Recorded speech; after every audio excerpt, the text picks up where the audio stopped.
Assalamualaikum warahmatullahi wabarakatuh. My parents has always told me to stop playing video games, but I love video games. I find them very interesting, entertaining, and a very good source of entertainment. But most of all, it makes you feel like something you are not. So if you play a game where you drive a plane, you feel like a pilot. When you play a game when you want to be a soldier, you play as a soldier, you feel like a soldier. When you want to play a game, when you be Batman, you feel like Batman. When you play a game about, you want to feel like Superman, you feel like Superman.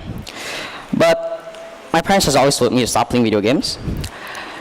But so until this day, I still wonder actually, are video games good for you?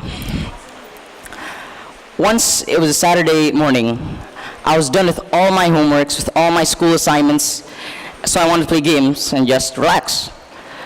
But my parents still told me to stop anyway, even though it was the holidays. So are video games really that bad for you? Are they like drugs for you? Do they really like mess up your brain and can't let you focus anymore? And most people always say the same reason of why we can't play video games. They always say it's bad for us. It can mess up your mind, it distracts you from your studying, distracts you from your learning, decreases your socialization, and maybe can in fact encourage violence. If there's a game between where all you do just press buttons and then a huge screen pops up which says you win, versus a game where you're the last person on earth in a zombie apocalypse and you have to kill them to win, which one did you play? I would obviously play the one with zombies, and I guess same with most people.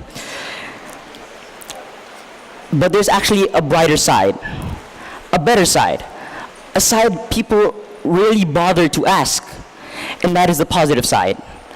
In the positive side, games actually increases your imagination, your creativity, and maybe if you're in stressful times, you can just play games to relax for some time. And maybe it's a good time to waste your time. Let's say you have nothing else to do and you just want to waste your time. And you can do more than just and you can do more with games than just entertainment and fun. For example, like what this guy did. His name was PewDiePie.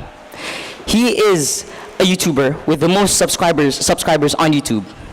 He has over 41 million subscribers on YouTube, and all he does is just play games and reacts to them. And he makes money out of it. So he makes money out of playing video games. And it's a fun job. He plays games. And he has a lot of views too.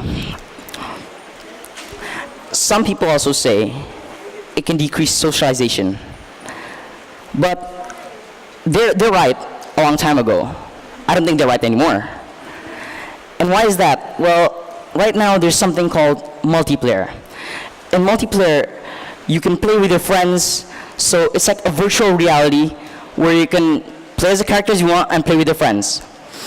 And I've played multiplayer for a long time, and ever since I play multiplayer, I've become more social than ever, and the people I played with are actually now my closest friends. So it can't decrease your socialization anymore. Back in 2010, they've also done a study on 3,000 children, on ones who played video games and ones who didn't. And the result was, there was no harm in playing video games. In fact, the ones that played video games, according to the teacher, had better progress at school than the ones that didn't. So maybe you can. Like they said, you have to make time slots just to play video games. Let's say learn for a couple minutes and then play video games. And there hasn't been much evidence supporting the bad side or negative sides of video games. My friends, I have a lot of my friends, they like playing games just like me. They play games too, but they're always late for class. Whether it's science class, whether it's math class, whether it's English class, whether it's social studies, you name it, they're always late for it. And why is that? Because they like to talk, or they find the class boring, or they're not good at it. And, well, maybe just because they don't play games in it. So they run away, they're late, except for one class and one class only, computer class. And why is that? Well, that's because after you're done their assignment, the teacher lets you have free time and you can play with the games in the computer. usually in computer class, they won't come on time or come late. They'll come early. They'll stand in front of the door and stand like this, wait until the teacher opens the door.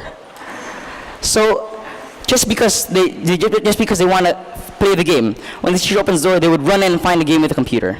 They would actually fight over it.